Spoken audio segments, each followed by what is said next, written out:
akhirnya ngebangun, dan mungkin kaitannya sama Om Ben tadi, kultur ya gitu. Di culture-nya ini ya kita akhirnya membuat kesepakatan juga benar gitu, dan juga kita akhirnya memberikan porsi-porsi gitu ya di culture perusahaan itu, mana porsi yang ini ada program, ada kegiatan yang memang hubungannya dengan lebih cocok gitu ya, di-handle dengan generasi younger atau generasi Z misalnya. Nanti mana yang memang secara flow dan sistem lebih formal, mungkin nanti di conduct-nya sama generasi milenialnya gitu. Jadi ya kolaborasi itulah yang menciptakan akhirnya baik communication-nya, kemudian work of flow-nya gitu ya, akhirnya bisa mencapai hal yang positif gitu di BDD sendiri.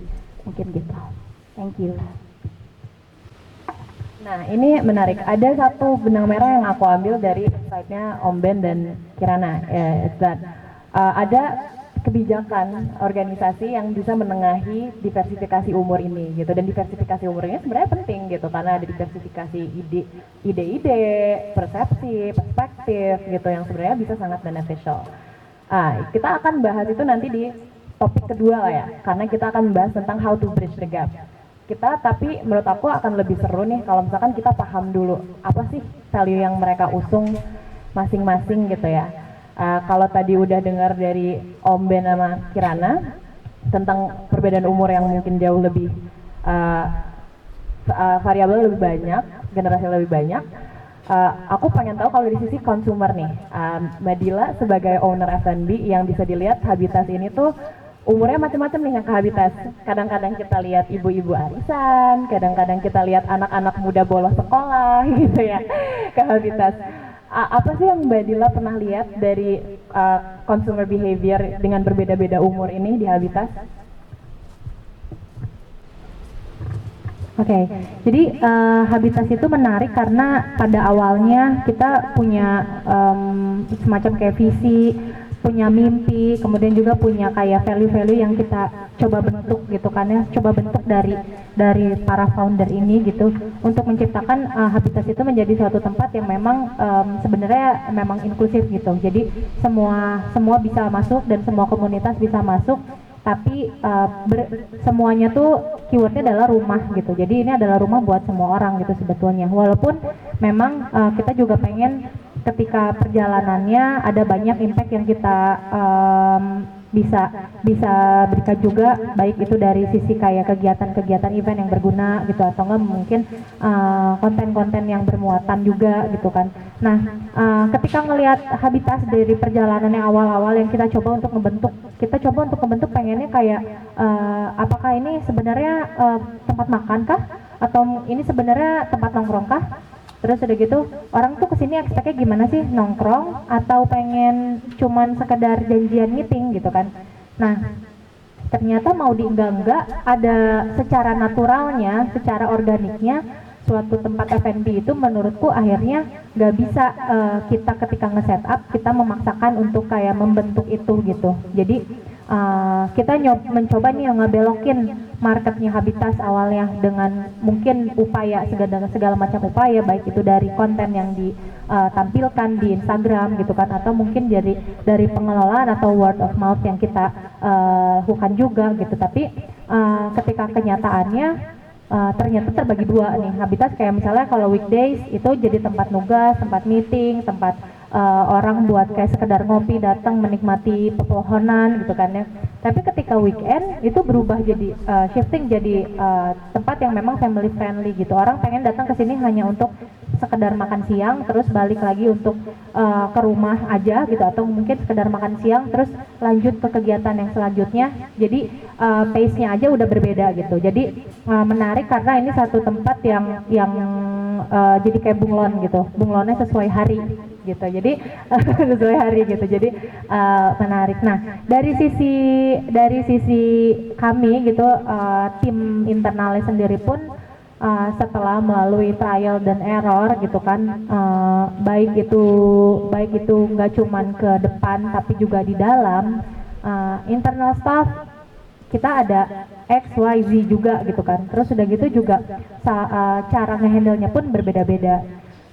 Yang aku lihat adalah ketika kita mencoba untuk merumuskan segala macam strategi dari marketing dan lain-lain, ketika itu di handle sama generasi Z gitu ya, memang energinya, kemudian juga ide-idenya yang memang genuine pada hari ini gitu, genuine pada hari ini itu dalam artian kok kayaknya out of the box banget gitu ya, dari kayak tim kreatif dan segala macamnya gitu. Out of the box bisa bikin misalnya campaign sesuatu yang kayaknya nggak kepikiran juga gitu sama milenial gitu atau apa. Tapi di satu sisi juga ini beneran works apa enggak ya gitu. Ini beneran works apa enggak? Apakah kita tujuannya apa? Awareness kah? Awareness dengan membuat sesuatu campaign yang memang seru-seru, fun, terus unik dan lain-lain, atau pada akhirnya kita ingin ikut arus-arus yang memang ya udah ke sales aja deh gitu, yang memang promo-promoan yang 17 Agustus itu 17% gitu, atau enggak misalnya yang datang ke sini dengan nama Agus dapat diskon gitu kan, kita mau ngarahnya yang kemana gitu. Sebenarnya itu adalah satu hal yang menarik juga gitu, karena yang bikin ini jadi organik adalah ya balik lagi akhirnya konsumen juga yang datang ke sini gitu.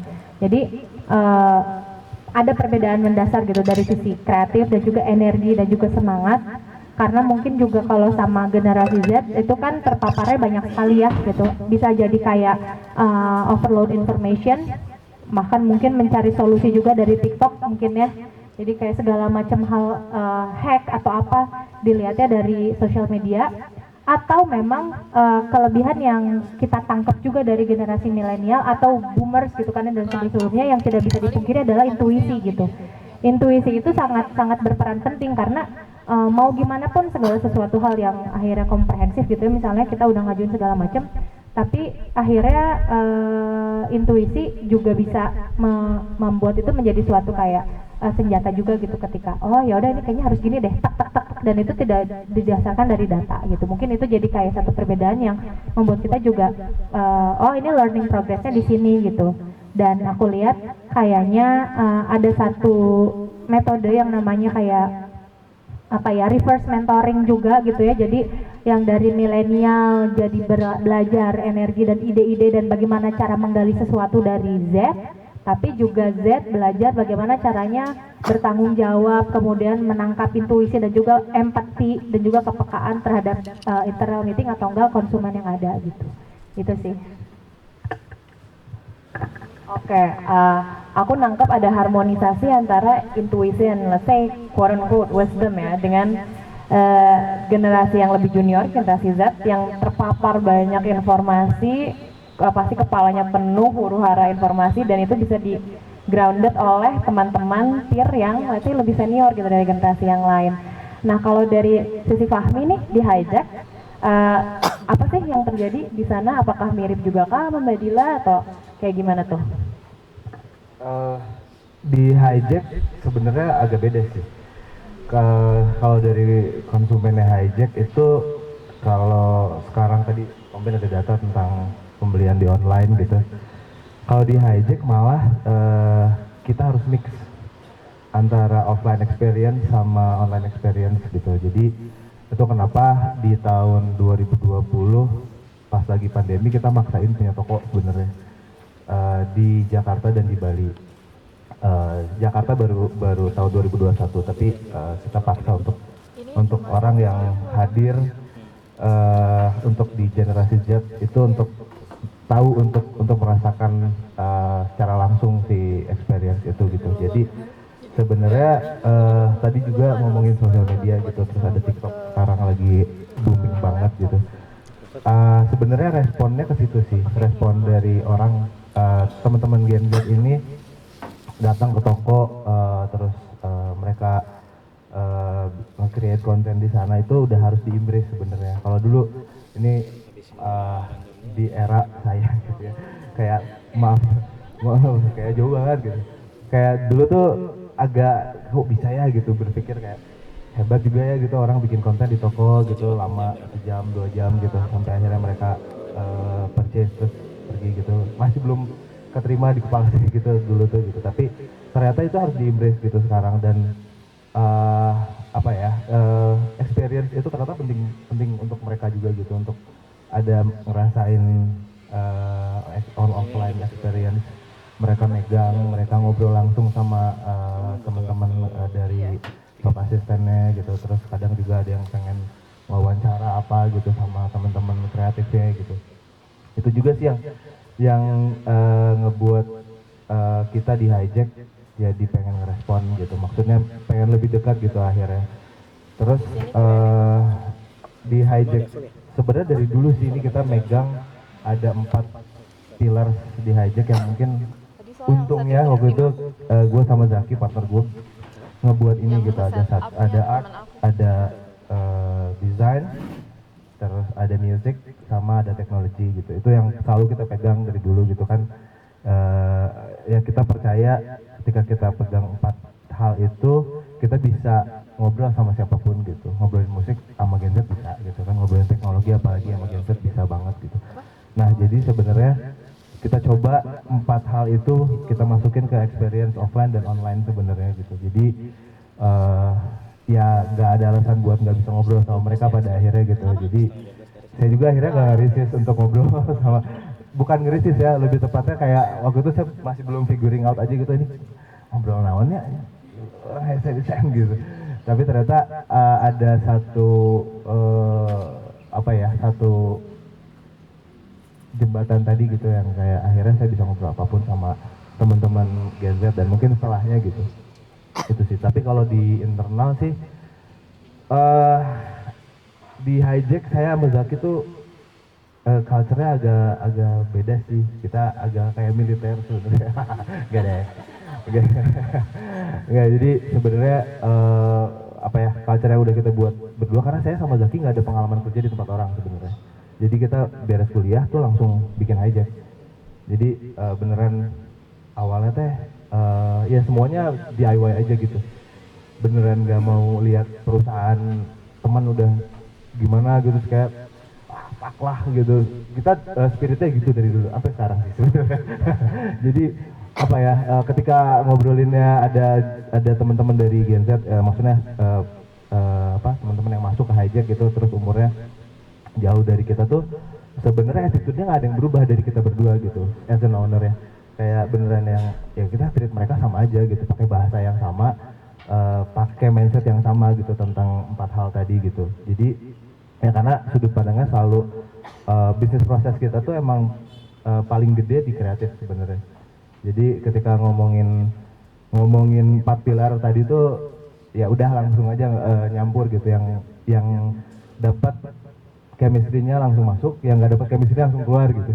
Bisa segitunya gitu kalau di Hijack gitu. Gimana ya, tapi menurut gua sih chemistry-nya penting. Jadi kayak kalau misalnya emang nggak masuk sama tim yang udah kita build, ya eventually juga mereka akan menyadari itu gitu, kayak oh di Hijack kayaknya udah gini ya gitu. Bukan yang saya jadi pengen kayak masuk aja tuh harus kayak gini loh, enggak, karena ya itu gitu.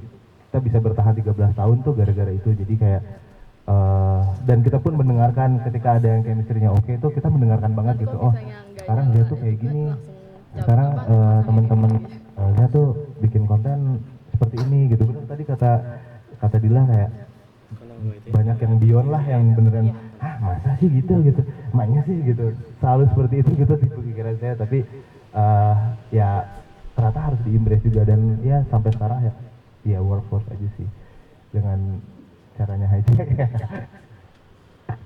Kalau yang aku tangkap sih dari pengalamannya Fahmi ya, untuk treatment behavior ini nggak ada bedanya berarti ketika seeing people from other generations. Cuma bridge-nya ada di konteks 4 pilar tadi ya, art, music, technology, and apa ya? Art, music, technology, design, ya. Jadi dari 4 pilar itu bisa bridging the gap antar generasi gitu sebenarnya, karena chemistry-nya dapet gitu. Nah, talking about resisting gitu. Tadi kan ada beberapa obrolan kita ketika kita melihat tren baru gitu. There is a sense of resistance gitu. Karena mungkin itu hal baru, karena itu mungkin hal yang sebelumnya kita tidak alami gitu, sesuatu yang asing gitu. aku pengen lebih ngorek what is this resistance gitu. Kenapa bisa ada rasa resist itu di awal biarpun akhir-akhirnya di embrace ya. Kenapa bisa ada rasa resistance itu dari awal dan bagaimana meresponnya gitu. How do you acknowledge that there is resistance dan bagaimana meresponnya? Mungkin boleh dari Om Ben dulu kali ya, kan paling jauh nih kita kayaknya. Apa sih yang kelihatannya awal-awal Om Ben tangkep terus enggak nih, ini enggak nih kayaknya. Tapi akhir-akhirnya oh oke, this works gitu. Om Ben pernah ngerasain nggak resistance yang diobrolin sama Fahmi tadi? Boleh dua-duanya, Om? Ya, emang saya cuma lebih muda dari pohon itu. Tapi saya belajar dari MGD dulu, dari pendirinya MGD itu, dari Kang PI dulu, bahwa yes, manusia pada dasarnya lembab. Generasi apapun manusia itu lembab, sulit untuk berubah generasi apapun. Tapi the problem is kita harus menentukan yang mana sebenarnya batasnya kan. Dan batasnya itu seharusnya sebenarnya sepakatnya bukan per generation tapi per tujuan. Kita satu perusahaan satu tujuan, seharusnya bisa sepakat di situ gitu ya. Karena kalau mau generation nanti ya tadi kembali kita akan membuat perusahaan per generation, which is sangat nggak bagus tuh nanti gitu, nggak akan sustainable kalau kayak gitu kan. Jadi kalau di TORS tuh kita emang menyepakati satu yang diajarin sama Kang Pi itu dulu, bahwa in God we trust, all others must bring data kan. Jadi udah, even pada desainer, which is desainer itu kalau udah ngobrol itu paling panjang tuh, itu paling bisa jadi debat kusir. Kalau desainer udah ngobrol, nih warna ini bagus apa enggak gitu ya. Apalagi kalau udah bawa-bawa generasi, bahaya banget gitu. Akhirnya ya kita sepakat bahwa oke, data aja. That's why kita mengembangkan luar biasa sekali tim datanya kita. Jadi sekarang satu proses dari ujung ke ujung tuh end to end untuk semua departemen masing-masing beda-beda itu kita punya ngatur pakai 120 dashboardan. Jadi semua data dari semua data point kita tarik masukin ke data warehouse, dari data warehouse dikeluarin termasuk hari ini kita baca apa. Jadi ada kewajiban di TORS itu hari ini lu baca apa atau dengerin podcast apa, itu ditarik, lalu itu udah keluar jadi report per hari. Siapa baca apa dan siapa yang nggak baca. Yang nggak baca itu biasanya dibully sama timnya karena ada hadiah bagi yang timnya itu baca terus. Jadi hal-hal kayak gitu ya akhirnya pakai komunikasi, pakai teknologi kan. Idenya dari mana? Dari milenial. Yang bisa pertama kali memikirkan ini dengan cepat ini sebenarnya teman saya yang Gen X malah. Oh bisa nih gua sama gua. Karena dia udah biasa, ini kita buatkan akhirnya yang pakai semua gitu. Hal seperti itu kita sepakat data. Tapi di luar data gitu ada hal-hal yang lebih subjektif. Ini agak susah pakai data. Kita sepakat kita rumuskan core kompetensi di tahun 2020 akhir. Jadi 2020 akhir itu TORS itu sama tidak kena dampak negatifnya pandemi, kita malah naik. Tapi punya duit, tapi terus duitnya mau diapain tuh timnya bingung. Ternyata setelah kita konsultasi sama satu perusahaan consulting HR, permasalahannya ternyata gue merekrut orang-orang yang salah. Tidak ada kesesuaian budaya kerja. Jadi akhirnya kita rumuskan, dan sederhana sekali ternyata di TORS itu kita percaya kalau mau kerja sama di kita, syaratnya otaknya harus inovator. Dia harus bisa melihat ruang-ruang positif kalau ngeliat tantangan gitu. Mulutnya harus inspirator. Nggak boleh ngomong kotor di TORS. Nggak boleh. Kalau lu ngomong kotor di TORS, lu out. Lalu kemudian tangannya harus kolaborator. Dia harus mau kerja bareng. Kakinya harus akselerator, harus mau ngedorong orang maju gitu. Nah itu kan masalah orang Indonesia ya. Kalau ada yang maju, tarik belakang. Nah itu orang Indonesia yang kayak gitu nggak bisa di kita. Yang terakhir itu navigator. Jadi lu harus tahu lu di hidup ini mau ngapain. Jadi itu ngerumusinnya 4 bulan. Dan korbannya 40% karyawan. 40% karyawan itu dalam beberapa bulan dikeluarkan. Karena nggak lolos itu. Dari generasi apapun. Karena kita harus menyamakan. Kita culture-nya apa. Pernah ada kasus beberapa bulan yang lalu, ada customer service bagus dia dari BCA, jadi bagus kalau ngelayanin itu bagus gitu ya. Tapi ngelayanin pakai jari ya, di BCA kan yang ngomong ini pakai jari, tapi dia punya masalah kalau ada yang komplain, dia jawabnya sopan, tapi mulutnya nggak sopan. Jadi mulutnya tuh konsumen bajingan ya gitu lah. Jadi dia keselnya itu dikeluarin di mulutnya dia, which is mengganggu sebelahnya. Diingetin 2 kali, 3 kali dikeluarin. Karena dia jadi toksik ke lingkungannya kan. Kita udah sepakat bahwa ada value ini, kita pegang value ini. Silahkan terjemahkan menurut generasinya masing-masing. Tapi ini value akan bisa bertahan sampai kapanpun. Ya tentu saja nanti dunia berubah sedikit, pasti ada adjustment lah. Tapi 5 tahun, 10 tahun gua rasa ini bisa bertahan. Nah kita adaptasi juga agar sejak 1,5 tahun yang lalu kita udah pakai OKR, itu juga lebih enak. Karena karyawan udah 130, udah pusing nih kalau nggak pakai OKR. Dan enaknya OKR, kalau kita baca bukunya, jelas-jelas di dalamnya diharuskan untuk ada CFR. OKR kan tools untuk goal setting ya. Tapi karena goal settingnya itu meloncat-loncat, orang yang kerja di situ pasti capek ya. Ada CFR-nya, conversation, feedback, and recognition yang harus dilakukan minimal 2 minggu sekali lah, setengah jam. Ngobrol antar atasan sama bawahan, hal yang di luar kerjaan. Gimana anak lo bro? Gimana, udah dapat belum calon? Ya gitu-gitu tuh diobrolnya di situ. Dan kalau ada yang event, itu harusnya tuh dari atasan ke bawahan, atau atasan yang ini ke bawahannya lagi, atasan ini ke bawahannya lagi. Tapi mereka, event yang paling bawah boleh minta CFR ke CEO. Ke kapanpun, tapi nggak harus regular kalau itu. Jadi kalau ada masalah mereka boleh. Itu membantu banget untuk bridging komunikasi intergeneration CFR itu kalau pengalaman kita gitu. Oke, berarti membentuk sesuatu kalau di Torch dalam bentuk values ya yang lebih timeless. Jadi dia bisa cross generation aplikasinya gitu. Yang akhir-akhirnya dengan metode yang diaplikasikan dari value tersebut seperti pembentukan OKR dan CSR itu, jadi ada bridge merupakan komunikasi 2 arah, mau dari let's say junior ke senior, senior ke junior gitu, upline downline gitu. Nah kalau di BDD tuh gimana tuh Mbak Kirana? Kalau di internal kan tadi cuma 2 ya secara dominan gitu di BDD, millennials dan Gen Z. Kita tadi ngobrol soal resistance, apakah pernah ada experience resistance dari sisi klien yang beragam itu mengenai strategi, let's say strategi yang di-offer sama pihak BDD atau produk dan services yang di-provide oleh BDD, apakah pernah ada resistance tertentu yang sebenarnya ada variabel generasi gitu di situ? Saya kebetulan kliennya BDD dan saya selalu ngerisip ide-idenya BDD. Thank you Mas Fahmi. Oke, masalah resistance of course pasti ada ya.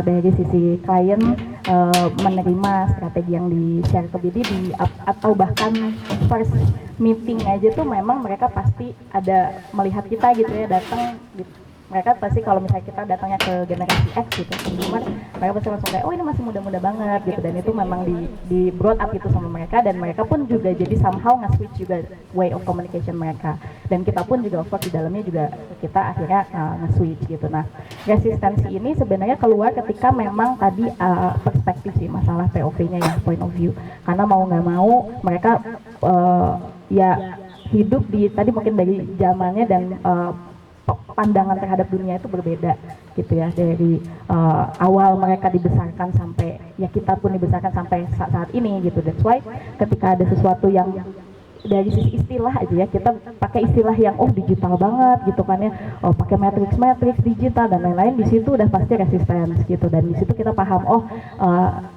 kita udah bisa memetakan gitu yang mana yang mungkin resisten terhadap misalnya nih salah satu poin istilah, matrix misalnya dan lain-lain. Kemudian resisten terhadap si strateginya sendiri ketika kita memberikan audit gitu terhadap kliennya. Kemudian di situ kita tahu ada miss di mana gitu atau pain pointnya di mana, kita brought up. Kadang ada juga resistensi. Jadi sebenarnya kalau dibilang resistensi anti generationnya itu, kalau saya bilang bisa jadi faktornya bahkan bukan karena generationnya aja gitu, tapi ya karena memang ke satu cycle of life-nya berbeda, point of view-nya gitu, dan tadi gitu apa sih namanya dari sisi knowledge dan pemahamannya juga gitu. That's why ya di situ akhirnya kita yang memang harus ngegodok gitu ya, dan kita juga akhirnya balik lagi ke data, ngebangun lagi risetnya gitu, dan kita sesuaikan akhirnya strateginya dengan tipe-tipe, bahkan gak cuma dari sisi brand sama brandnya atau produknya atau kliennya, tapi juga dari sisi ya karakteristik dari si klien tersebut. Karena first meeting itu berarti nanti dari tim business development gitu, which is under timku, itu udah langsung mereka memetakan gak cuma secara bisnis tapi secara karakter. Itu kita list down gitu, oh ini kliennya tuh seperti apa sih karakteristiknya, apakah mereka tuh memandangnya benar-benar ke result akhir, atau ada klien yang memandang oh dari sisi proses aja, dia pengen tahu prosesnya misalnya gitu. Nah itu aja udah kita bedakan. Kemudian cara komunikasi mereka gitu ya, dan di situ akhirnya kita di internal ngolah lagi gitu hasil riset dan hasil observasi itu menjadi oh ya udah strategi yang mana nih yang cocok biar tidak adanya resistensi dari klien. Mungkin seperti itu kalau dari aku. Thank you. Oke, berarti ada banget nih resisten dari klien, tapi sebenarnya nggak purely karena placement generationnya ya, karena ada POV, life cycle masing-masing, perspektif masing-masing gitu ya. Oke, aku penasaran apa pentingnya diversifikasi umur ini sebagai badan, let's say kita kan semua badan organisasi nih sebenarnya, we're in institution running gitu as a brand, as businesses. Apa sih pentingnya in your own line of work jika tidak ada kebayang nggak kalau tidak ada sama sekali multi generasi ini, kira-kira apa yang akan terjadi, dan apakah penting atau tidak, atau akan membawa keuntungan sebenarnya gitu. Boleh mulai dari Mas Fahmi ke sana kali ya, biar kita gampang. FYI di Hijack itu 60%-nya Gen Z sebenarnya. Iya, ya sisanya ya milenial. 60%. Z lebih banyak. Paling banyak memang di kreatif dan di area CRM. Jadi menarik kan? CRM biasanya yang umuran saya gitu, ini Gen Z gitu. Jadi karena marketnya Hijack emang ngumpul di situ. Jadi kenapa penting ya sepenting itu kalau di Hijack gitu maksudnya. Tapi itu tadi yang paling challenging buat kita adalah mereka harus punya attitude Hijack juga gitu. Jadi emang perjalanan 60% orang ini yang ada di Hijack ini emang panjang juga gitu. Filtrasinya panjang banget gitu. Soalnya ketika ngomongin market Hijack tuh ya bener banyaknya di Z, tapi ada juga nih yang pakai Hijack tuh umuran 40-50 banyak juga gitu. Jadi tapi ya fokusnya kan emang di situ. Jadi once mereka misalnya ada customer service Hijack umurnya sangkatan kebetulan, terus dia harus bisa nge-handle om-om nih misalnya yang umurnya 50-an gitu. Jadi itu yang sebenarnya kita harus cari cara, yang kita harus punya kebijakan juga gimana cara nge-handle umur-umur segitu gitu. In their way ya, yang pasti gitu, dengan bahasa yang mereka gitu dan bahasa yang Hijack gitu. Jadi sepenting itu sih, sepenting itu. Dan apa ya, kayaknya yang lebih penting sebenarnya itu tadi sih menurut gue sampai saat ini adalah attitude mereka harus punya attitude. Cara kita nempelin attitude brand ke mereka gitu, nempelin apa ya disebutnya, identitinya Hijack tuh ke mereka, itu yang harus mereka pegang sampai sekarang gitu. Terus banyak juga sih yang mereka teman-teman Gen Z ini yang ngasih masukan ke kita gitu, kayak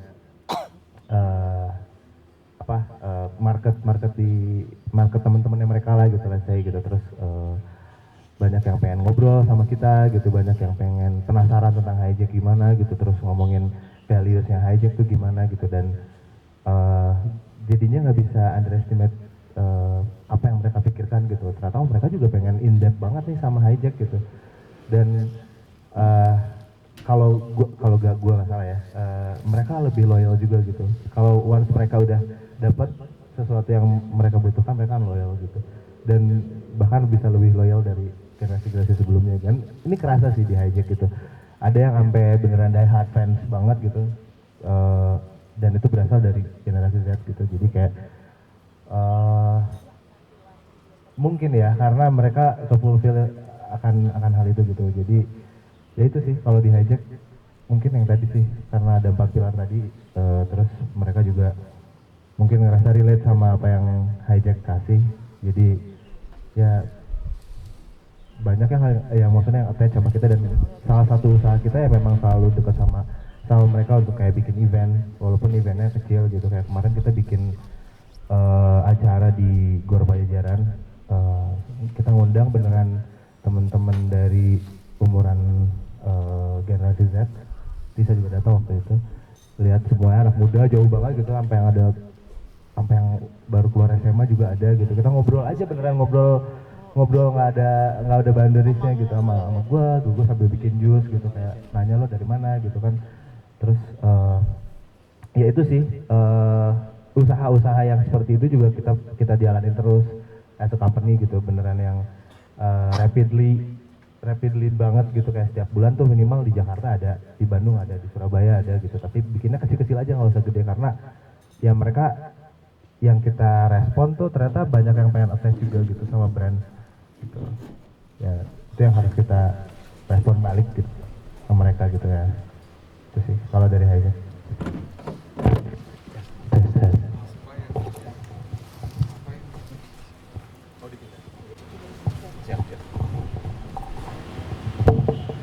Apa yang akan terjadi kalau kita tidak embracing multi generation ya tadi ya?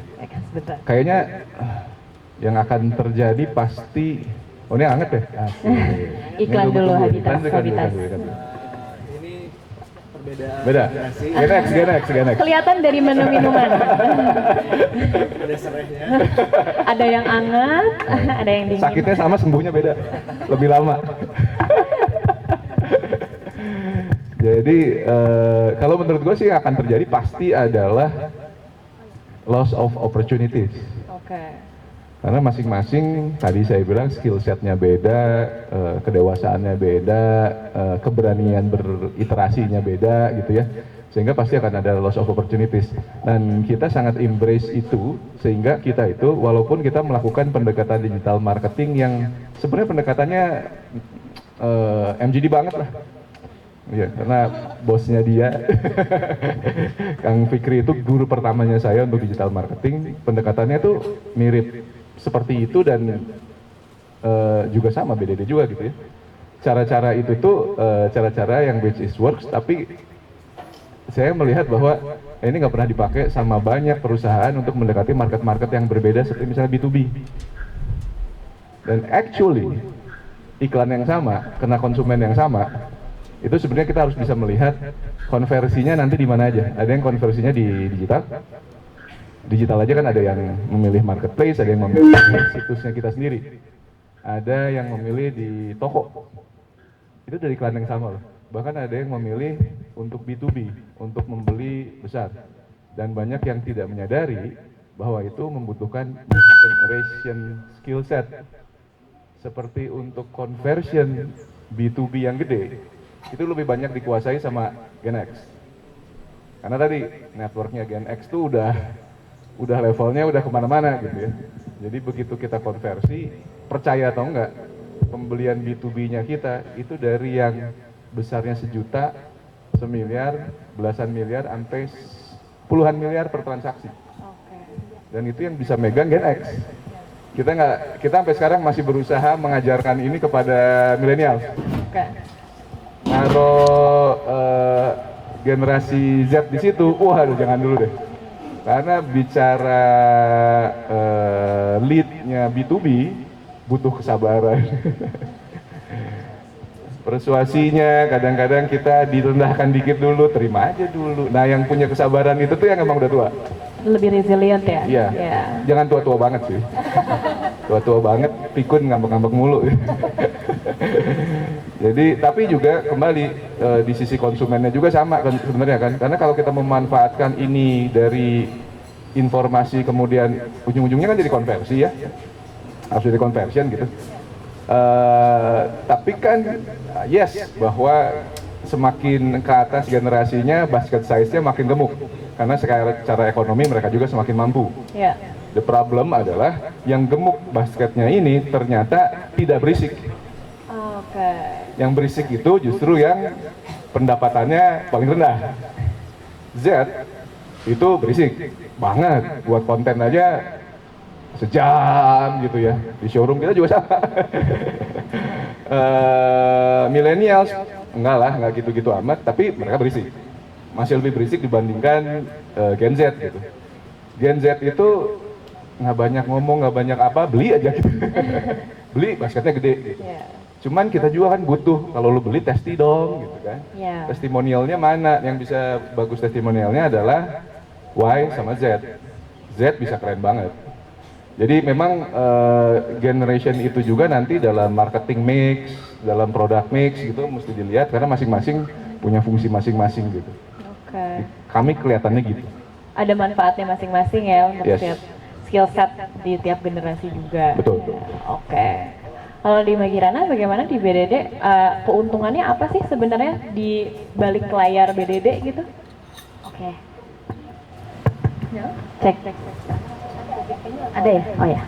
Oke, jadi kalau tadi keuntungan banyak banget, of course gitu ya. Dan mungkin kita multi generation mostly di Y sama di Z mungkin ya gitu yang bisa aku coba elaborate mungkin. Jadi yang pertama memang keuntungan pertamanya adalah tadi dari sisi point of view dan insights itu jauh lebih luas. Itu dimana pasti generasi Z ini terbiasa terpapar dengannya adanya teknologi internet, membuat buat mereka itu point of view-nya dunia itu seperti dekat gitu ya, rasanya gitu ya, serba dekat dan terjangkau buat mereka gitu. Which is kalau kita kasih task list gitu, kita kasih tugas di mana oh ya coba buat let's say proposal gitu, mereka tuh akan oh ya mereka semangat banget dan bisa jadi secara speed jadinya cepet karena itu mereka akses ke teknologi dan internetnya dan pola pikiran mereka udah terasa di sana gitu. That's why itu fast banget gitu ya speednya gitu. Nah tapi memang kalau yang saya rasa ini langsung dari kerjaan let's say ya misalnya di divisi saya sales and marketing itu kan pasti gimana kita pertama berinteraksi dengan klien, approach klien, pitching sampai ke dealing dan di situ kan kita benar-benar memahami tadi multi generationnya di internalnya maupun di kliennya gitu. Nah jadi di sini akhirnya ya tapi saya tahu gitu ada minusnya pasti ya dari masing-masing, dari milenial maupun dari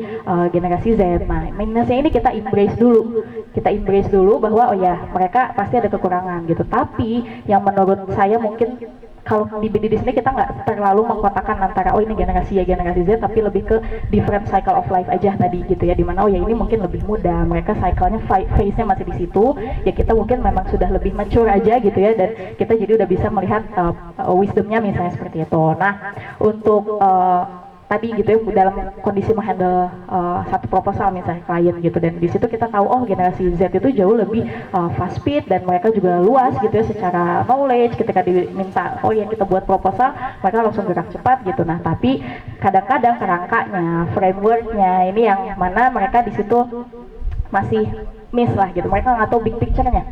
Nah itu ya pola berpikir dan mungkin big picture tadi ya point of view gitu, mereka pasti ngelihat hanya oh yang spesifik satu-satu, oh ya mereka mau bikin bagian A, mereka bagian B, mereka nggak memikirkan misalnya benang merahnya atau tadi big picture-nya, objektif utamanya apa nih dari proposal ini, sehingga pas dibaca oh kayak akan data, kayak akan insight, tapi korelasi dan sampai akhirnya menjawabkah tujuan dari proposal ini. Nah itu yang perlu di-review ulang.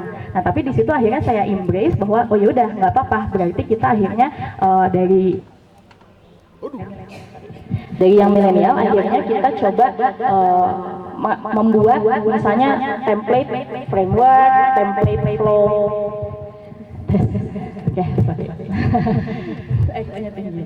Nah, iya jadi template atau flow yang memang akhirnya bisa membantu mereka bisa melihat big picture-nya, bisa melihat benang merahnya, sehingga mereka ketika membuat satu proposal ini ya akhirnya kita bisa bekerja sama, kolaborasi gitu. Nah, jadi kalau tadi dibilang dampak positifnya sangat banyak gitu, hanya dari satu sisi misalnya pembuatan proposal aja itu udah bisa melihat bahwa oh ya dari sisi speed-nya dapat nih generasi Z, dari sisi knowledge-nya luas banget generasi Z ya, tapi milenial dapat wisdom-nya, dapat framework-nya, dapat big picture-nya. Di situ kita satuin aja yang mana si proposalnya akhirnya bisa lebih efektif gitu dan efisien misalnya seperti itu. Nah ini berlaku juga akhirnya ke seluruh perusahaan gitu, dimana makanya mungkin kalau dari CEO ku Mas Oni gitu ya, dia akhirnya bikin beberapa value di BDD yang awal mulanya nih kita dari excellence through empathy, karena ujung-ujungnya akhirnya kalau kita ngomongin soal multi generasi ya pasti berkaitan dengan empati gitu, gimana kita paham gitu empatinya, point of view-nya gitu dari masing-masing generasi, dari masing-masing person bahkan gitu kita melihatnya gitu pasti akan berbeda. Nah di situ akhirnya kita bikin dari turunan dari excellence of empathy, through empathy ini akhirnya turun menjadi beberapa value, salah satunya agility, of course karena kita digital pasti kita harus agile gitu. Jadi di situ kita bikin culture ya dimana mereka masing-masing harus punya insight baru, hampir mirip dengan tadi membaca, tapi kalau ini lebih kayak udah kita dapat insight apa dari manapun medianya, kita harus bisa ngasih insight, even misalnya cuma nonton series misalnya gitu, nonton Netflix atau misalnya dari sosial media, dari TikTok dan lain-lain, tapi itu kita share gitu insight bersama. Dan turunannya lagi adalah ke masalah ketika ada teknologi baru, platform baru misalnya, atau platform yang tadinya nggak ada jadi yang tadinya ada jadi nggak ada. Nah, gimana kita beradaptasi ke sana itu benar-benar udah langsung kita breakdown, kita bedah dan ya kita sama-sama gitu mengeluarkan aspirasinya masing-masing dan insight-nya masing-masing seperti itu.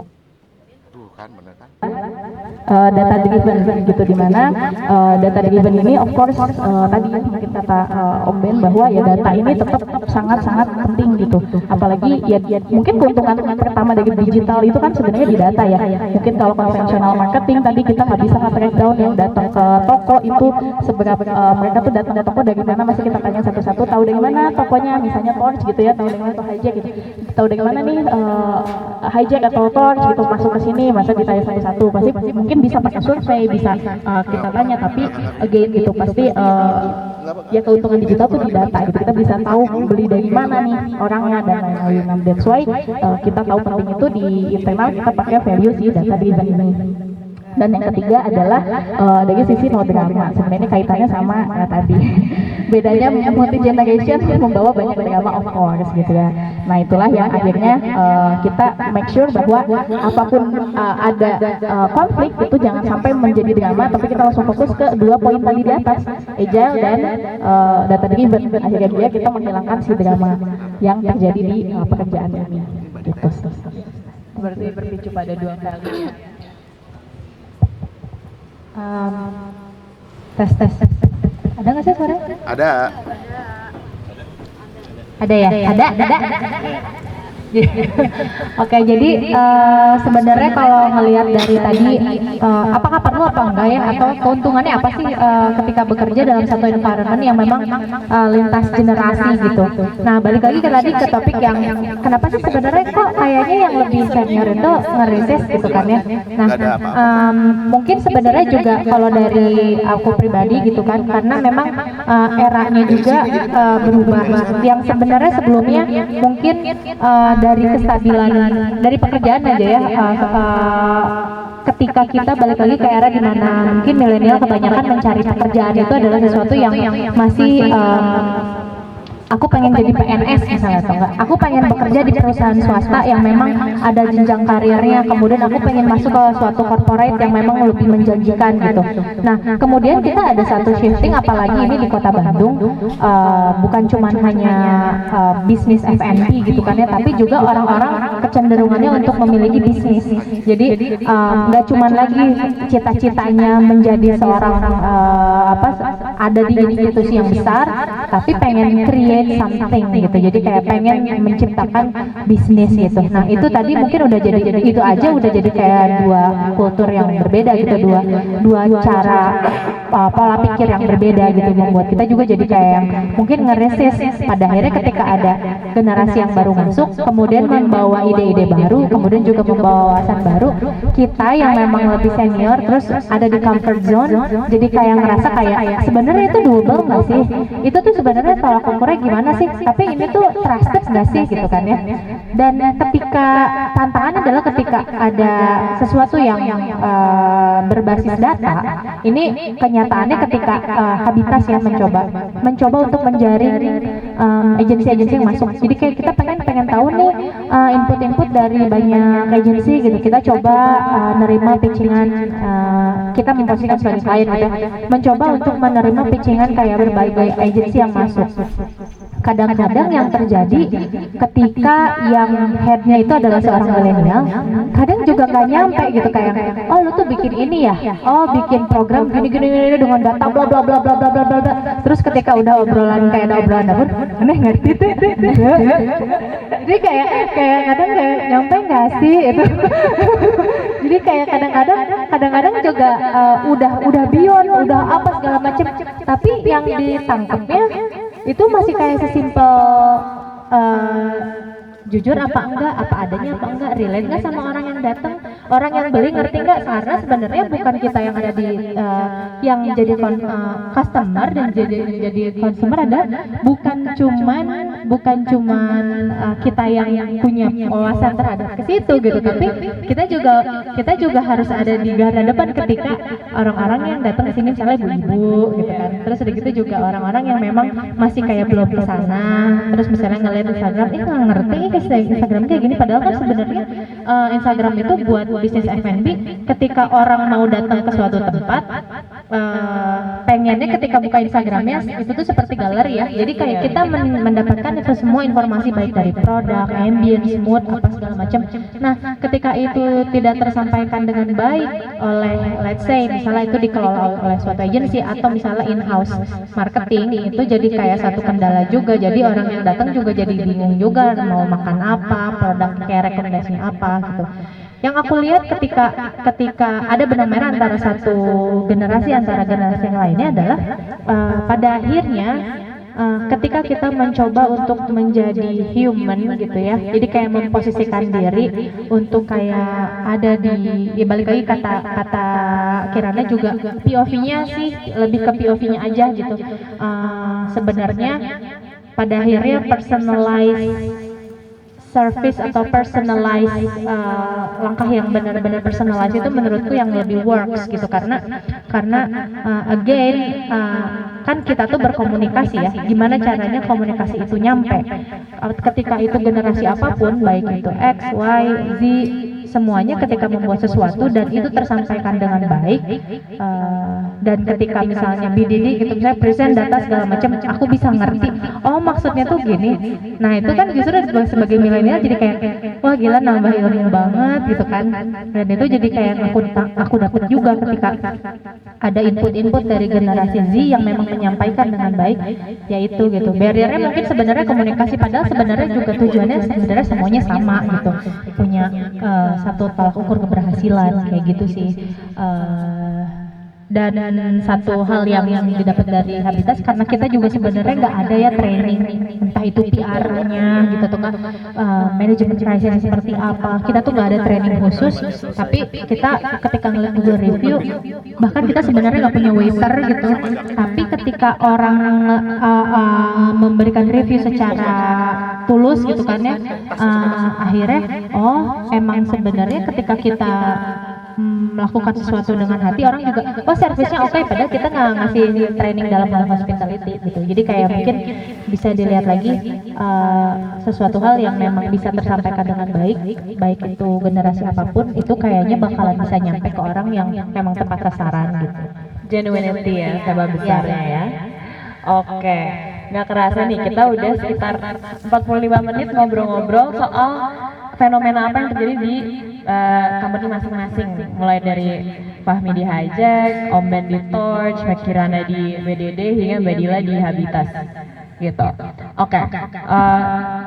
Terus aku dari tadi udah dapet insight-insight yang menarik banget soal how do you guys cope with these gaps. Nah ini akan kita bahas di topik kedua nanti, menggeledah cara-cara tadi, misalnya 4 pilar dari Hijack tadi, values kolaborator, inovator, dan segala macam torch-torchnya dari Torch.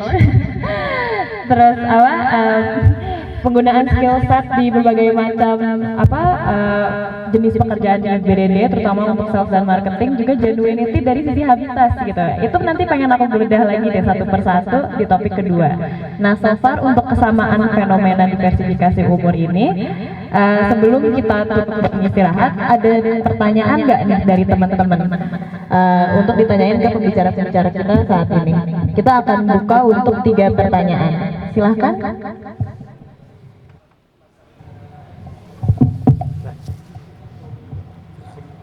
Oke, boleh mungkin untuk nama, perkenalan diri, dan pertanyaannya untuk siapa dan pertanyaannya ya. Oke, kenalin saya Ari dari GroundX startup di salah satu startup Bandung. Maaf bukan startup Bandung ya, tapi sorry. Calon ya, sorry. Karena eksklusif katanya joinnya. Iya. Aku mau nanya ini, tapi sebelumnya aku dapat semua ini tuh conversationnya, insight-nya adalah intinya kita memahami diverse generation untuk di sisi customer, kita memahami customer dengan lebih baik, supaya kita bisa fitting nih apa sih relationship dan channels yang bisa dibuat, pun juga di sisi pembuatan produk kita di dalam tim gitu, bahwa gimana sih kita bisa foster great collaboration di dalam tim ketika kita punya banyak generasi. Nah, tapi nggak banyak nih diskusi soal organisasi gitu, landscape organisasi. Mungkin biasalah kalau Gen X memimpin Gen Y dan milenial dan Gen Z, pun kalau milenial juga memimpin Gen Z, tapi kayaknya langka gitu kalau Gen Z yang dia jadi manajer atau jadi leader bagi multi generasi gitu. Nah, ketika kita nih contoh Gen Z pengen jadi entrepreneur atau jadi manajer di satu perusahaan yang startup dan juga fast growth gitu ya, apa sih yang perlu kita watch gitu ya, perlu kita hati-hatiin ketika kita akan memimpin dan mengelola kolaborasi tim kita ya, di mana di dalamnya adalah multi generasi gitu. Itu aja sih untuk semuanya. Oke, ada yang mau jawab dari sisi speakers? Oke, Om Ben. Soalnya ini gue pengen jawab karena ini terjadi banget di gue. Terjadi banget ketika generasi yang lebih muda, terutama Z, jangankan memimpin yang millennials gitu, tapi Z memimpin Z yang lebih tua sedikit. Jadi di gua tuh karena kita harus sangat updated tentang e-commerce, dan tahu sendirilah ilmunya itu kan setiap 1 kuartal berubah gitu ya. Jadi yang paling cepat belajarnya adalah Gen Z. Jadi artinya di front line itu pasti Gen Z. Karena saya walaupun punya akun TikTok nggak bisa secepat itu juga gitu, karena pekerjaan juga ada banyak yang lain kan. Nah, menariknya adalah ketika satu tim nih, ini kejadian banget nih, Kang Ari nih, kejadian banget ketika satu orang misalnya di TikTok nih, dia memimpin dengan baik, lalu kita lihat kan, oh ini harus ada pemimpinnya, menarik dari millennials, nggak ada. Nggak ada nih dari millennials, artinya nih orang mau tidak mau ini mesti kita push ke depan dengan cepat, dikarbit untuk menjadi pemimpin bahkan bagi generasinya dia sendiri. Dan ada 2 departemen, sub departemen yang melakukan ini 6 bulan ke belakang, dan itu dramanya luar biasa. Itu dramanya luar biasa karena ternyata dia ketika tadinya kita satu tim nih, anggap umurnya sama ya, tiba-tiba lu nih harus mimpin. Tadinya kita sama lu memimpin. Nah itu ternyata resistensi tadi. Lu apaan lu seumur sama gue tiba-tiba lu. Dan itu terjadi, dan itu menyebabkan pada akhirnya itu semua generasi atasnya dari milenial sampai Gen X turun ngebantuin. Tapi kita nggak boleh muncul di depan mereka, kecuali di depan sama di belakang. Di depan itu adalah ketika kita mengangkat dia. Ketika kita mengangkat dia, kita harus bilang bahwa sekarang pemimpinnya dia, dan dia punya otoritas A, B, C, D. Dan lo harus ngikut. Karena lepas dari umurnya sama, mungkin generasinya apapun, dia sekarang punya otorisasi tertentu yang lain nggak punya. Siapa yang nggak mau ngikutin keluar. Dan itu terjadi di 2 departemen pertama yang pemimpinnya adalah sub departemen itu terjadi gugur 80% orangan. Luar biasa. Tapi ternyata kuncinya adalah sekarang berjalan lebih baik setelah kita mengalami itu tadi. Jadi si bosnya nih yang lebih matangnya turun dulu, dan kemudian turun boleh hadir lagi. Jadi yang pertama kan turun ketika semuanya ngumpul. Yang kedua hadir di CFR tadi. Di CFR hanya boleh dia hadir di CFR. Karena udah nggak boleh lagi kita yang ngatur-ngatur tuh. Jadi kita bilang, oke, masalah lu apa? Kenapa? Apakah ada orang yang against lu? Oke, ya orangnya against, tapi orangnya pinter om. Gimana om? Lebih butuh orang yang bisa kerjasama atau yang pinter? Kemarin kita turun dengan wisdomnya orang-orang yang udah lebih tua kan. Mana yang lebih butuh? Orang pinter gampang dilatih. Tapi kalau orang yang keras kepala, susah tuh. Kita lebih cepat ya. Kita anut slow to hire, fast to fire juga. Jadi kalau seperti itu, lu nggak bisa ngikutin pemimpin ya lu harus keluar. Jadi hal seperti itu kita ngajarin juga tuh di per generasi turun seperti itu, tapi cuman di 2 itu. Nah tapi tadi kunci ternyata yang bisa membuat ini invalid, keadaan ini invalid adalah seberapa banyak dia waktu kuliah atau waktu sekolah masuk organisasi dan memimpin. Orang-orang yang seperti ini nggak punya masalah. Orang-orang seperti ini, makanya sekarang kita kayak perusahaan-perusahaan gede berusaha, kayak corporate yang pertama kali dilihat adalah jam memimpinnya dulu. Kalau udah jam memimpinnya bagus, oke, tinggal tes yang lain, ini udah hampir pasti masuk nih. Ya seperti itu, karena tadi kalau diajarin di kantor ngabisin waktu. Kalau dia selama kuliah 4 tahun, 5 tahun dia udah belajar itu, sebenarnya kita nggak perlu lagi mengorbankan waktu 1-2 tahun, which is cost-nya gede banget bagi perusahaan. Kita nggak punya cost untuk ngedidik orang, gitu. Itu sih kalau di gue. Menjawab? Siap, thank you. Mungkin nambahin sedikit ya dari Om Ben, di BDD juga kebetulan memang ada beberapa role yang currently di lead sama generasi Z gitu, yang mana tadi mungkin sempat saya mention bahwa ya di BDD sendiri kita lebih mengembrace ya tadi strength sama weakness-nya gitu. Once memang dia lebih strong gitu ya di sisi A, B, C yang memang untuk dari sisi leadership-nya dan dari sisi skill wise-nya gitu ya, akhirnya ya kita memberikan tanggung jawab dia dengan title atau nge-lead timnya gitu. Nah, cuman memang kami ngebuat tadi pasti ada ya friction dan ada resistensi. That's why prosesnya kita buat namanya assessment gitu ya. Jadi some kind of assessment.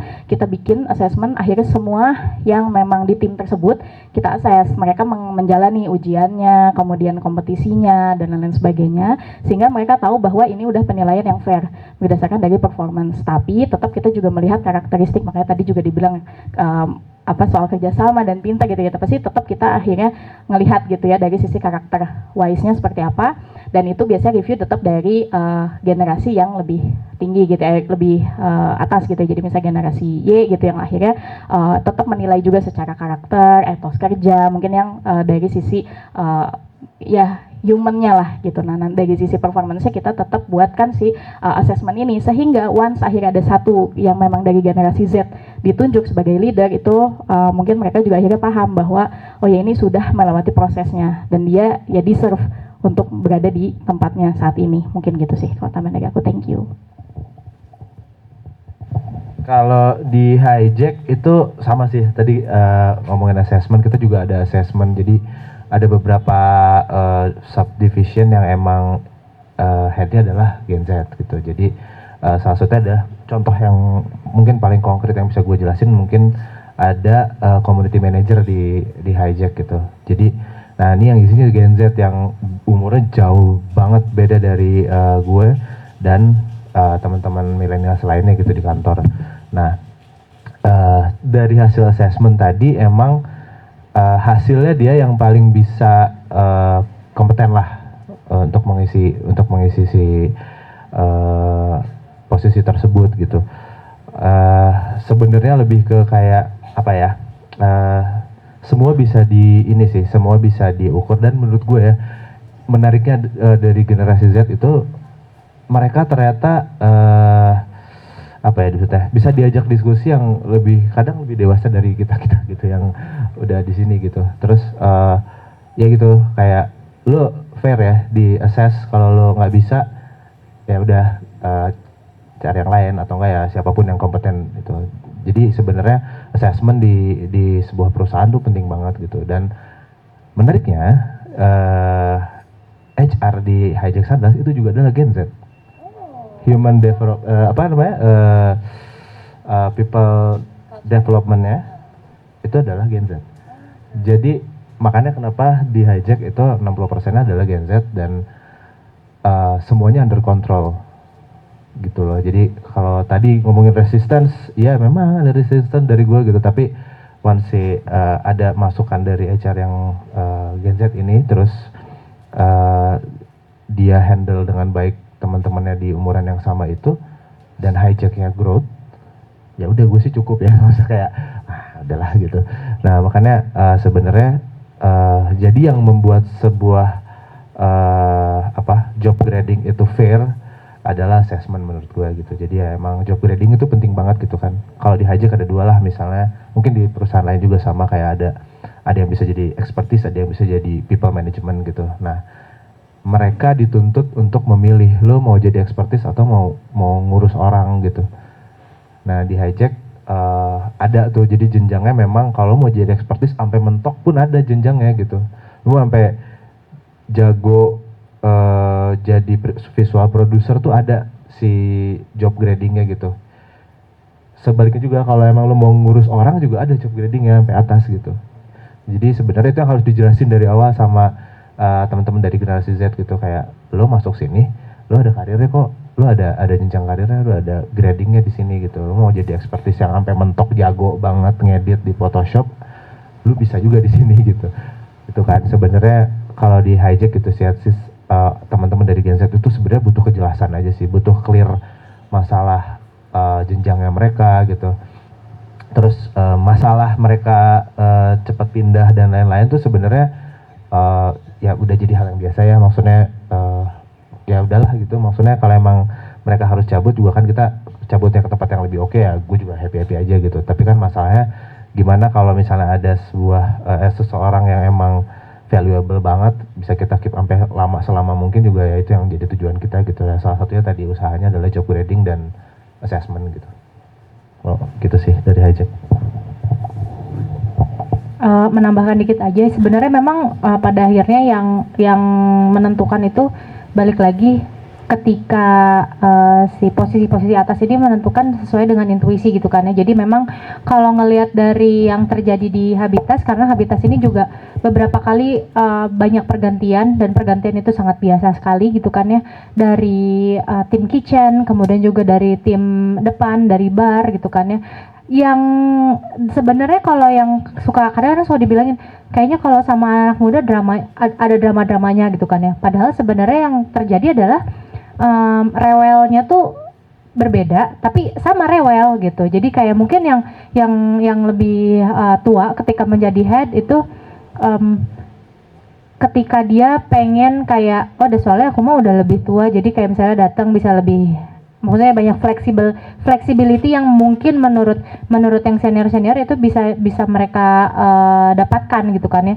Beda halnya yang bisa aku apresiasi juga dari tim-tim yang berasal dari generasi Z, yang karena mungkin masih energinya masih banyak, jadi juga kayak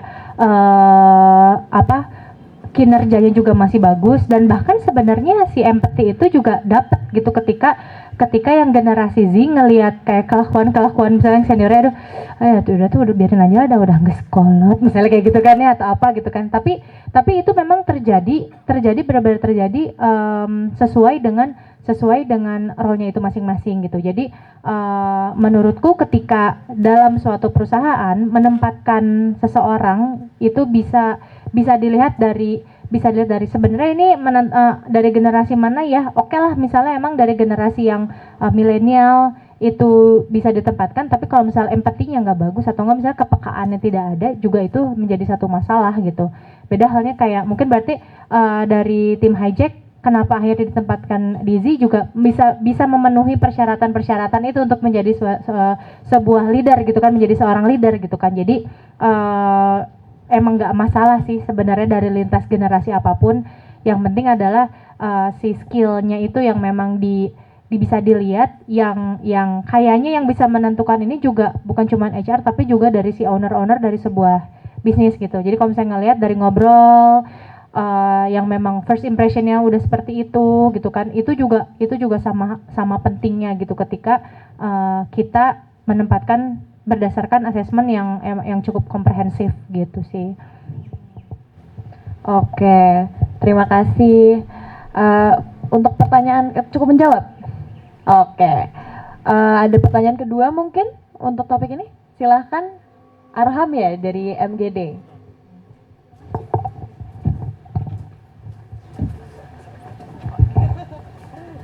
Halo, perkenalkan nama saya Arham dari Mitra Generasi Digital MGD.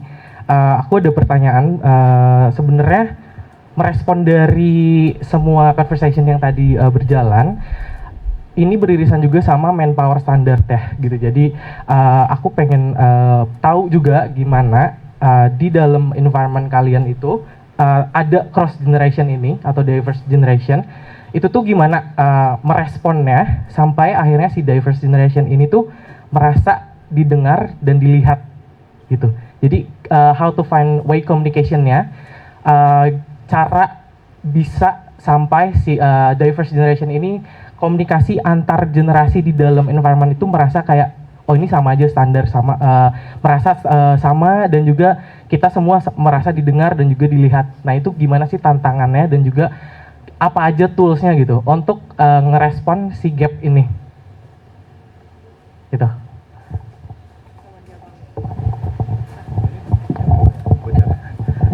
Tes. Tadi siapa? Mas Arham ya? Mas Arham. Thank you Mas pertanyaannya. Di hijack itu karena kita ya tadi gue udah jelasin awalnya, hijack itu bisnis proses paling besar adalah kreatif. Jadi untuk kayak apa ya namanya, untuk gimana saling recognize ini adalah kita banyak activity yang emang mungkin dilakukan hampir setiap minggunya gitu. Kayak di kantor tuh harus ada kayak pecah kuca, itu salah satu yang mungkin paling konkret dan paling mudah dilakukan di perusahaannya. Terus ada satu momen di mana satu karena kita di perusahaan fashion, jadi kayak satu hari lu harus dandan kayak lu mau party. Ya maksudnya itu cukup membantu ya. Maksudnya di hijack itu cukup membantu dan cukup mudah sih dilakukan gitu. Terus kan terlebih pecah kuca ya, maksudnya mereka bisa ngobrol apapun, apa yang ada di kepala mereka, apa yang lagi mereka lihat pada saat itu tuh termasuk gue juga harus bikin satu presentasi juga untuk pecah kucanya gitu. Jadi semua unitnya tuh harus diajakin juga gitu. Terus kalau style gue tuh mungkin karena udah sering di luar ketemu banyak orang, mereka diajakin giliran setiap bulannya untuk ngajak, kayak misalnya gue ketemu klien di Jakarta gitu, mereka diajakin satu, walaupun mereka cuma jadi patung doang, jadi furniture gitu, diem aja, tapi mereka harus lihat gue gitu. Itu result yang dikasih dari teman-teman HR itu adalah mereka happy di-include-kan dalam sebuah peranan penting yang kayak tadi gitu. Jadi sebenarnya tugas yang ternyata setelah beberapa tahun ini dirasakan, yang paling susah adalah mendengarkan mereka gitu. Kayak dulu tuh ya tadi kalau ngomongin resistance kan kayak gitu, kayak maaf aku mah emang di kantor aku memang ngomongnya kotor semua.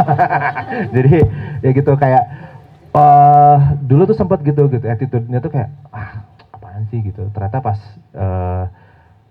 maksudnya pas mereka di-include-kan dengan baik, terus mereka juga mulai dikasih panggung lah gitu. Misalnya kayak kemarin ada acara yang dijelasin tadi gitu, yang ngebuka acaranya, yang nge-gather acaranya tuh emang dari generasi Z itu gitu. Jadi ya salah satu usaha-usaha yang menurut gue effortless juga sih di kantor di hijack itu melakukan hal-hal seperti itu sih, karena ya mereka tuh sebenarnya seneng banget didengerin sih. Itu sih. Siap. Emang bener dan jangan takut gitu loh, ini teman-teman yang perusahaannya relatif masih baru 1-2 tahun, kalau dari gue sih pesannya adalah cepat-cepat definisikan yang namanya budaya perusahaan.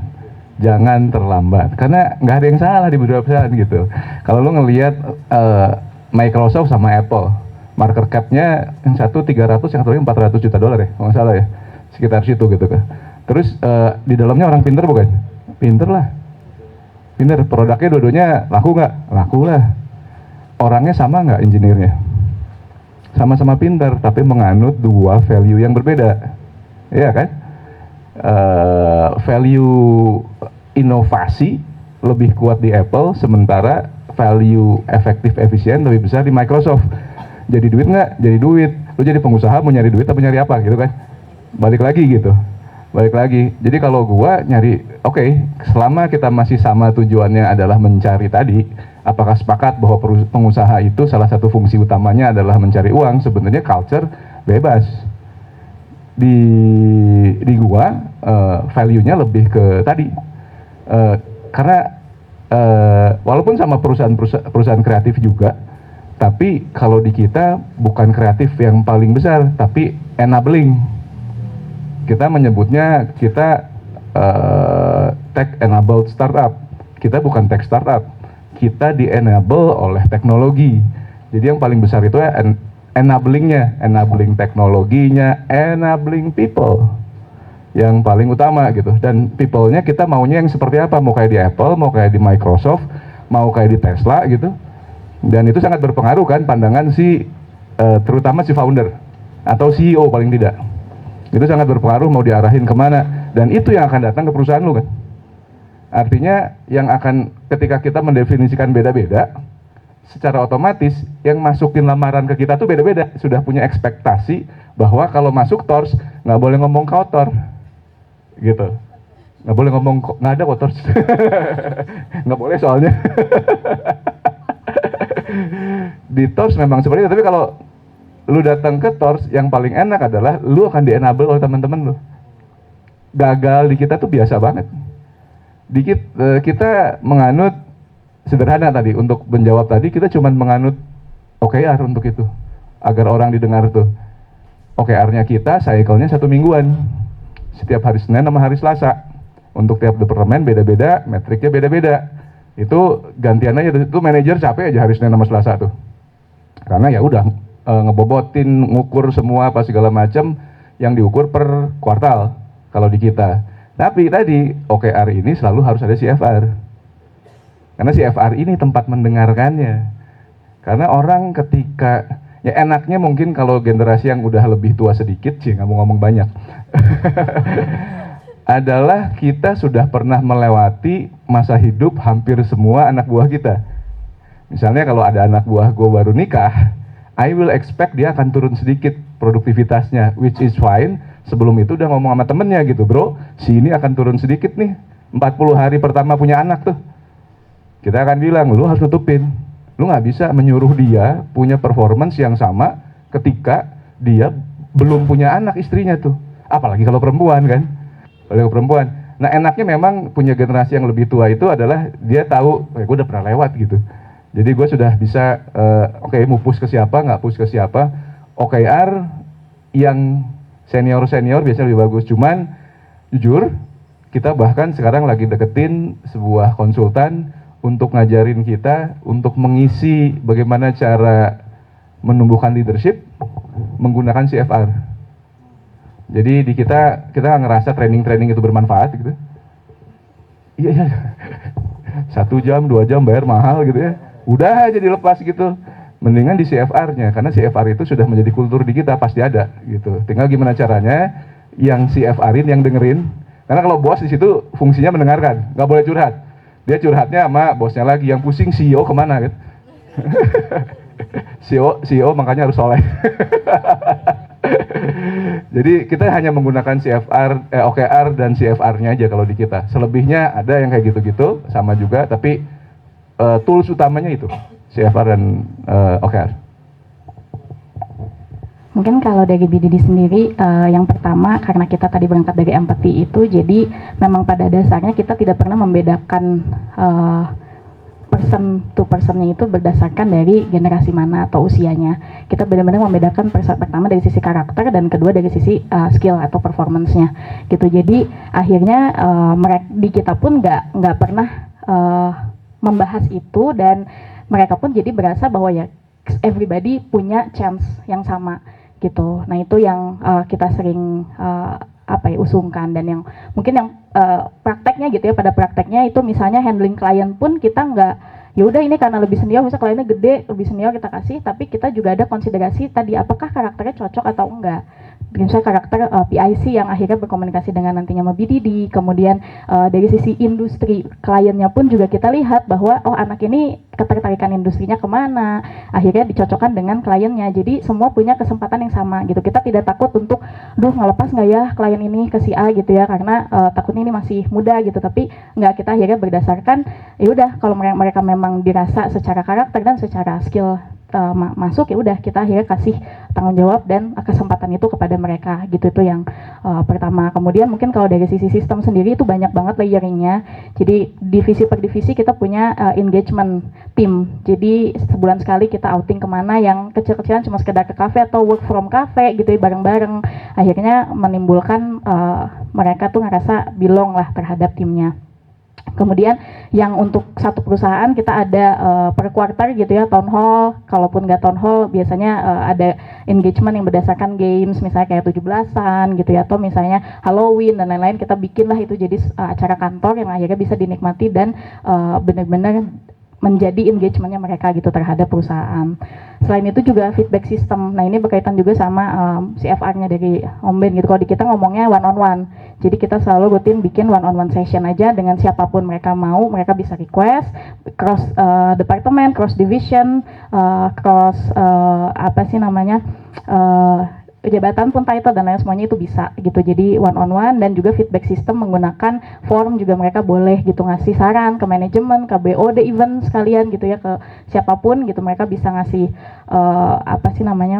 feedback gitu. Dan juga kadang ada juga yang insight-insight misalnya sekedar oh pengen dong di kantin tambahin ada Indomie yang gitu-gitu, tapi akhirnya kita tampung gitu, kita list yang mana nih yang paling mungkin gitu bisa kita approve. Mereka boleh nih ngasih keinginan gitu, request di kantor misalnya gitu, atau misalnya ya tadi secara flow worknya kayak gimana. Kemudian brainstorming itu berkaitan sama Peca Kuca juga gitu. Jadi kita bikin brainstorming session yang akhirnya melibatkan semua tim. Bahkan kita juga kadang di divisiku sendiri bikin kayak oh kita mau bikin ide promo nih, let's say gitu ya buat klien. Nah ide promo ini kita nggak datang hanya dari leader-leadernya aja, tapi kita buka ke semuanya. Nanti ide yang paling bagus kita pakai dan mereka dapat reward dari situ. Jadi akhirnya mereka juga ngerasa nih didengar, saya juga bisa nih nampil gitu misalnya, yang seperti itu sih mungkin kalau di BDD sendiri. Thank you. Itu harus ada sama nasi liwet. Jadi kalau ngelihat ini sebenarnya buka-bukaan aja ya. Jadi sebenarnya Habitas itu kita tidak punya head chef. Jadi yang bikin R&D itu sebetulnya bareng-bareng. Jadi menurutku ya yang emang works juga adalah ketika kita memiliki aturan tetap dalam suatu perusahaan, kita juga harus terbuka terhadap inisiatif-inisiatif yang tidak terduga gitu. Jadi walaupun kalau ngelihat dari kasusnya di Habitas gitu kan, jadi memang karena memang tidak ada tim R&D gitu, jadi kita sangat mempersilahkan untuk semua untuk meng-create menu-menu yang ada di sini.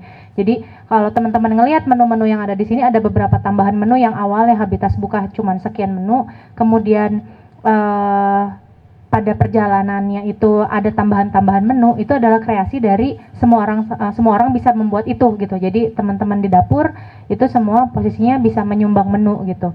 Dan sama seperti di bar gitu. Jadi kadang-kadang kita membiarkan ketika misalnya ada salah satu staff kita ngelihat oh si ini cantik nih misalnya gitu, terus kita coba untuk membuat kreasi yang ada di bar gitu kan ya. Kita tetap welcome ketika salah satu tim kita memang membuat seperti itu. Atau enggak misalnya ada beberapa permintaan customer yang pengennya misalnya ayamnya nggak mau dibikin tepung tapi pengennya cuma dibakar apa ini itu, kita mencoba untuk memfasilitasi itu. Dalam artian sebetulnya SOP kemudian juga aturan tetap itu harus tetap dilaksanakan betul gitu, tapi juga untuk bisa mengapresiasi tim kita agar growth-nya bisa lebih bagus, itu juga kita harus kadang-kadang melonggarkan sedikit aturan yang ada untuk bisa terbuka terhadap suatu kemajuan juga gitu. Jadi ya udah, kita akhirnya ngelihat dari peluang-peluang tersebut yang menurut kita sebenarnya awalnya adalah hambatan. Bahkan sebenarnya untuk quality control kita bisa bertanya sama misalnya loyal customer yang biasanya datang ke sini ngerasa misalnya sambalnya berbeda gitu kan, karena ya itu tadi hambatan-hambatan yang membuat kita juga jadinya kayak ya udah deh, gimana ya mikirnya biar kualitas menu-menu kita di sini tetap terjaga.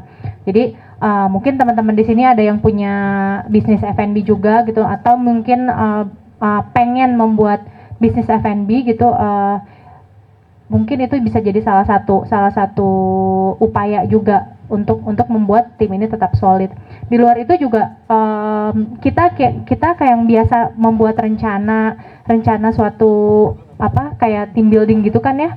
Nah itu juga bisa dibalikin lagi sih ke teman-teman yang justru kita kayak memfasilitasi, pengen ada ini nih, pengen ada itu nih, pengen ada ini. Jadi bukan kita yang meng-create, tapi kita meminta untuk ya udahlah kalian coba diskusi mau ngapain. Nah itu juga sama gitu. Jadi intinya adalah ketika kita memposisikan diri misalnya sebagai founder atau nggak sebagai owner atau head-headnya lah gitu ya, manajernya, kita juga harus bisa memfasilitasi dan juga terbuka terhadap inisiasi-inisiasi yang ada, karena ya itu tadi sih growth-nya bakalan lebih bagus kalau misalnya kita saling mendengarkan. Itu sih cuman tambahan, tapi menurut aku kayak cukup works gitu. Oke, thank you. Oke, bagi teman-teman yang baru datang, silahkan diambil menempati tempat duduk yang kosong. Mulai sedikit sih tempat duduk yang kosongnya. Ini karena melihat cuaca kayaknya bentar lagi turun hujan ya. Mari kita cut short aja ya, langsung ke beberapa pertanyaan di topik kedua yang sebenarnya lebih sedikit tapi lebih spesifik gitu. Nanti untuk teman-teman yang mau bertanya akan kita buka lagi slot untuk pertanyaan. Dan diingatkan lagi ada refreshments di belakang. Silakan teman-teman speaker juga diminum minumannya dari Habitas. Di belakang ada untuk audience, di dekat pintu ada mini cups dengan sedikit stiker Idea Kultura. Itu silakan diambil for free. Bagi teman-teman yang baru datang, kami ada di acara Binoculars bersama Fahmi dari Hijack, Om Ben dari Torch, Mbak Kirana dari BDD, dan Mbak Dila dari Habitas. Acara ini merupakan bagian dari Dago Digital Week dan didukung oleh Olah Plastik. Oke, untuk melanjutkan topik ini nih, biar kita bisa langsung ngobrol-ngobrol juga ya sama teman-temannya secara holistik. Topiknya ngebicarain soal disrupsi digital dalam gaya komunikasi gitu. Industri kita semua ini kan pasti sangat bersegregasi dengan platform digital ya, nggak mungkin enggak, udah mostly 90% of industries pasti bersegregasi dengan platform digital gitu. Aku paling penasaran sebenarnya sama Mbak Dila sebagai penulis gitu. Mungkin yang awalnya medium cetak, berkomunikasi dengan medium cetak dengan target audiensnya sendiri, terus berubah sekarang jadi serba digital. Apa sih insight yang Mbak Dila dapat dari gaya komunikasi dari media cetak ke digital? Cek lah, ada ya. Jadi karena basicku sebenarnya background yang sesungguhnya dari zaman 2008 itu adalah novelis. Jadi aku bikin buku novel, terus udah gitu dengan teman-teman penulis lain juga ada di era ketika blogspot masih banyak, kemudian juga kayak Twitter itu masih jadi salah satu media, dan akhirnya buku fisik itu menjadi hal yang sedikit berkurang atau bahkan mungkin langka di teman-teman yang masuknya ke Z gitu, bisa dibilang seperti itu. Jadi buatku sih sebenarnya menarik karena ada shifting. Kalau dari aku sendiri, ketika aku meng-create a story, meng-create sesuatu, berangkat dari satu hal yang memang bentuknya memang cerita, itu adalah fiksi gitu. Pada akhirnya itu menjadi satu hal yang bisa applicable juga ketika kita membuat campaign misalnya ya, marketing campaign, atau enggak misalnya membuat sebuah project yang memang bukan berdasarkan dari storytelling, yang benar-benar storytelling, tapi ketika kita membuat sesuatu yang make sense gitu. Make sense itu dalam artian kita bikin sesuatu yang memang nggak ada dasarnya ketika kita melihat dari data-data tersebut gitu, tapi ketika kita membuat sesuatu yang memang ada journey-nya, itu ternyata bisa bisa dilakukan gitu. Jadi storytelling itu sendiri menurutku bisa diaplikasikan dalam berbagai hal. Jadi bukan cuman kayak sekarang orang bikin buku secara fisik, tapi juga mungkin misalnya dari tim kreatif Hijack misalnya ya bikin sesuatu, itu kan sebenarnya membutuhkan suatu storyline, kemudian juga apakah itu misalnya ada penokohan atau karakter atau enggak muse yang diangkat, atau enggak misalnya ada figure yang diangkat, bagaimana personanya seperti apa, itu kan sebenarnya agak mirip-mirip ya dengan kayak kita membuat suatu rangkaian cerita gitu. Dan menurutku setiap campaign yang ada, baik itu konten yang sifatnya kayak cuman one hit konten yang akhirnya gede, tapi kan tetap itu tuh semuanya tetap perlu journey gitu. Jadi mungkin yang kita butuhkan itu adalah sebuah journey strategi yang memang based on si storytelling itu sendiri gitu. Jadi oke nih kita punya campaign utamanya misalnya tentang Indonesia. Nah itu si turunan-turunannya, kemudian journey-nya seperti apa sih yang kira-kira bisa applicable offline dan juga online. Itu juga menarik, dan aku membuat itu juga jadi kayak dulu ketika ada era dimana cuman kayak buku sekedar dibaca, terus udah gitu sampai pada akhirnya bahkan kayak hal simple kayak misalnya bikin sesuatu di Habitas, ternyata sama juga gitu si benang merahnya. Kita membuat sebuah storyline, kita membuat sebuah journey, kita membuat sebuah rangkaian yang memang bisa membuat orang juga ngelihatnya, nggak ujuk-ujuk nih gitu, nggak langsung gitu-gitu aja. Nah terus udah gitu juga, tapi balik lagi ya, maksudnya ngomongin buku, karena aku juga sekarang terlibat dalam membaca You, jadi satu klub buku juga. Kadang-kadang orang juga jadi di era sekarang, walaupun misalnya generasi Z balik lagi udah banyaknya lihat Kindle gitu misalnya, atau enggak misalnya cuman ngelihat konten-konten yang di Instagram yang tulisan-tulisan apa segala macam. Ketika kita balik lagi ke era yang memang sentimental, bertemu tatap muka, kemudian juga berdiskusi tentang buku fisik, itu satu hal yang menurutku menjadi mewah gitu. Kalau dulu sih ya udah, ya memang lumrah terjadi, tapi ketika sekarang dilakukan lagi dan mendapatkan respon langsung, itu menjadi satu hal yang jadi kayak mewah aja sih buat aku gitu. Iya, paham sih maksud dari mewah itu, apalagi tadi ada insight dari Fahmi soal story experience, offline story experience yang juga terjadi di Torch ya, bahwa sebetulnya offline experience itu despite this digital age masih sangat-sangat relevan, ada kemewahan tersendiri yang mungkin akhir-akhirnya disalurkan dalam konten digital yang ngedrive orang untuk tetap engage sama brandnya ya. Kalau misalkan dari sisi Fahmi, perpindahan dari pure offline to digital, and then pandemi kan mungkin serba digital ya. Pada saat itu dependensinya pada platform digital, dan sekarang offline store jadi kemewahan lagi. Dari perspektif kami seperti apa tuh?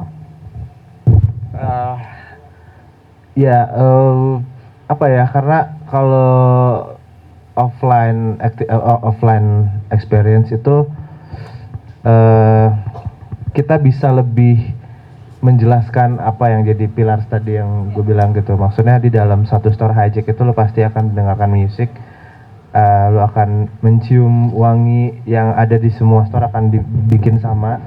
Terus pasti ada sebuah paparan desain, mau itu cuman kayak signage system atau apa gitu. Terus pasti ada artwork di dalamnya, pasti ada teknologi di dalamnya gitu. Jadi itu yang ngebuat ketika seseorang masuk, mau generasi apapun, itu pasti akan harus selalu merasakan experience itu gitu. Dan itu akan direplicate sampai kapanpun sebenarnya gitu, karena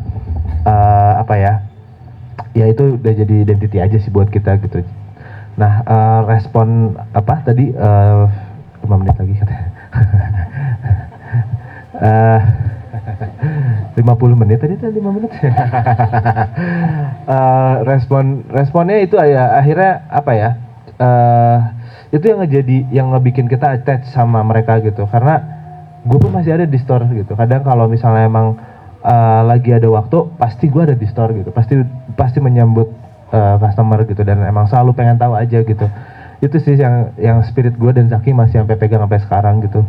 Jadi sepenting itu gitu, kayak store di Bandung, store di Jakarta sama store di Bali itu dibedain sebenarnya experience-nya. Maksudnya dibedain secara visual ya.